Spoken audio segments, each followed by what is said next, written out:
Mag-asawang Marian Rivera at Dingdong Dantes plano ng magka-third baby?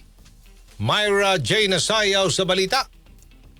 Inamin ni primetime queen Marian Rivera na napag-uusapan nila ng asawang si Dingdong Dantes ang pagkakaroon ng third baby. Sa isang panayam, sinabi ni Marian na gusto pa raw kasi ni Dingdong ng another baby kasunod ng mga anak nilang si Sixto at Zia. Sa kabilang banda, bagamat gusto rin daw ng aktres ng maraming anak, 50-50 pa rin ang kanyang desisyon dahil iniisip niyang baka hindi niya maibigay ang 100% bilang nanay. Suportado naman daw ni Dingdong ang magiging desisyon ng aktres at nauunawaan ang kanyang nararamdaman. November 2015 nang isilang ni Marian ang panganay niyang si Zia, habang April 2019 naman ang bunsong si Sixto. At yan ang ating showbiz chika ngayong araw ng Miyerkules. Ako si Myra J. Nasayaw, Tatak RMN.